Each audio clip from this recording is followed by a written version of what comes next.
এক ছিল প্রকাণ্ড বন। সেখানে ঘোরাফেরা করে পশু পাখি শিকার করে বেড়াতো এক ব্যাধ।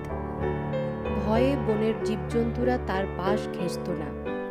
লোকটা দেখতে ছিল যেমন ভয়ঙ্কর, তেমনি স্বভাবটিও ছিল নিষ্ঠুর। এই নিষ্ঠুরতার জন্যই তার আত্মীয় বন্ধুরা তাকে ত্যাগ করেছিল। একটা শক্তপোক্ত লাঠি, পশুর আঁত দিয়ে বোনা একটা জাল আর একটা খাঁচা ছিল তার নিত্য সঙ্গী।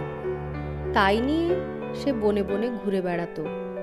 একদিন বনে ফাঁদ পেতে সে ধরল একটা পায়রা। পাখিটাকে খাঁচায় পুরে আরও কিছু শিকারের লোভে সে এদিক ওদিক ঘুরতে লাগলো। এমন সময় আকাশ ছেয়ে গেল কালো মেঘে। শুরু হলো গুরু গুরু মেঘের ডাক, আর গাছগাছালির মাথা ঝাঁকিয়ে ছুটে এলো ঝোড়ো হাওয়া। প্রচণ্ড ঝড় আসছে বুঝতে পেরে ব্যাধ বন থেকে বেরুবার জন্য ছুটতে লাগলো। কিন্তু সে বনে থাকতে থাকতেই নেমে এলো মুষলধারে বৃষ্টি। ব্যাধ ছুটে গিয়ে একটা ঝাঁকড়া গাছের তলায় আশ্রয় নিল। ঠান্ডা হাওয়া আর জলে ভিজে তার তখন কাঁপুনি ধরেছে। টানা বৃষ্টি চলল সন্ধ্যা পর্যন্ত।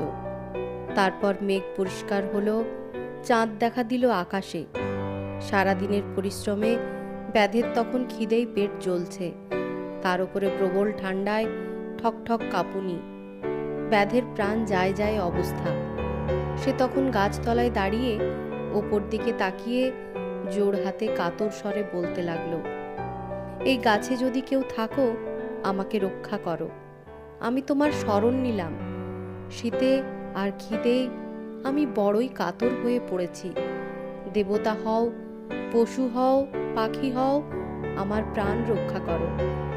এখন হয়েছে কি, সেই গাছে অনেক দিন থেকে বাস করত এক জোড়া কপোত। তখন কপোতই ছিল না, তাই একটা নিচু ডালে বসে কপোত আকুল হয়ে বারবার বলছিল, হায় হায়, ঝড় বৃষ্টি কখন থেমে গেল। আমার কপোতই তো এখনো ফিরল না। তাকে ছাড়া এই শূন্য বাসায় আমি থাকবো কি করে? সে যে আমায় প্রাণের অধিক ভালোবাসতো। কপোতী, তুমি কোথায়? কপোত জানতো না তার প্রিয় কপোতী গাছতলায় ব্যাধের খাঁচার ভেতরে বন্দি হয়েছিল। সে ওই কথাগুলো বারবার বলে বিলাপ করতে লাগলো। কপোতের বিলাপ শুনে খাঁচার ভেতর থেকে কপোতী বলতে লাগলো, ওগো, আমি এইখানে, তুমি কি আমাকে দেখতে পাচ্ছ না? তাই শুনে নিচের দিকে তাকিয়ে বন্দি কপোতীকে দেখতে পেয়ে কপোত করুণভাবে কাঁদতে লাগলো। কপোতী তখন বলল, ওগো, তোমার যাতে মঙ্গল হয় তাই বলছি। মন দিয়ে শোনো, ভাগ্যকে মেনে নিতে হয়। আমার ভাগ্যে যা ছিল তাই হয়েছে। তুমি অধীর হও না, ব্যাধের ওপর রাগ রেখো না।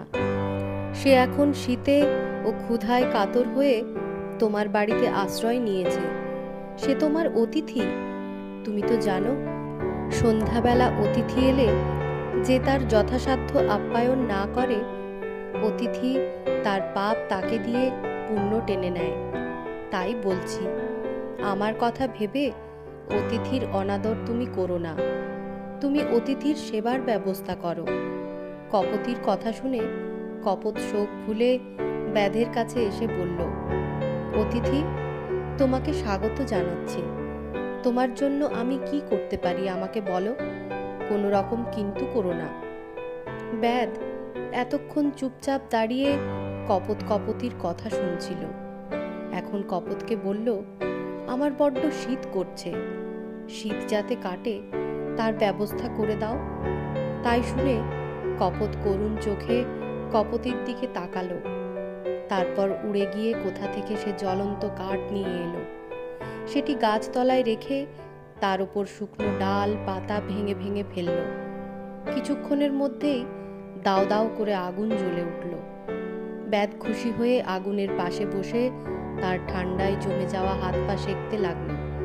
কপোত তখন বলল, অতিথি, আমরা বনের পাখি, যা পাই তাই খেয়ে বেঁচে থাকি।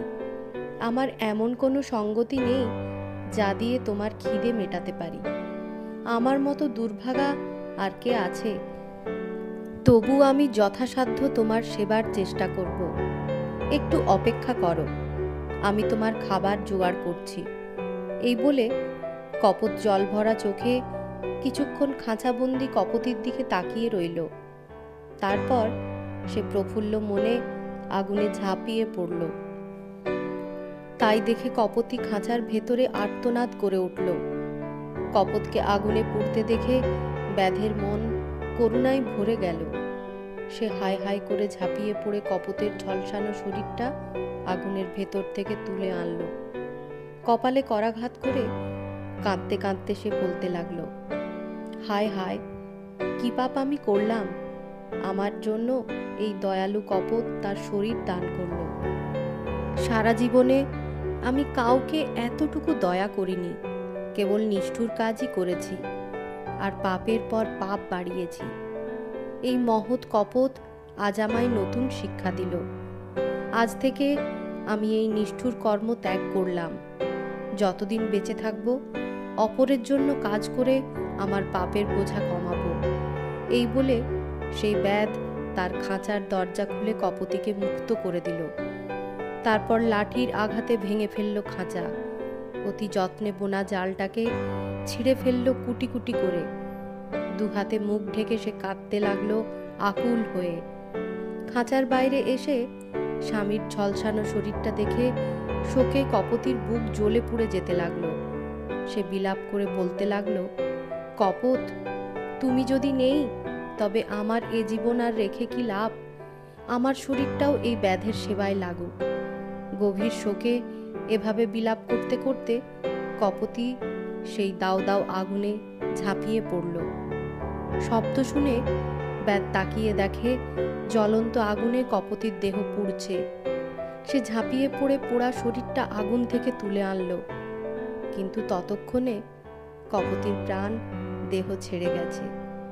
এবার আর কাঁদল না ব্যাধ।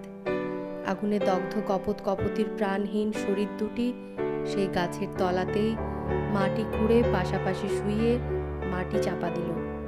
তারপর থেকে আর কোনো দিন সেই ব্যাধ প্রাণী হিংসা করেনি। যতদিন বেঁচে ছিল নিজের স্বার্থ ভুলে মহানন্দে পরের সেবা করে গেছে।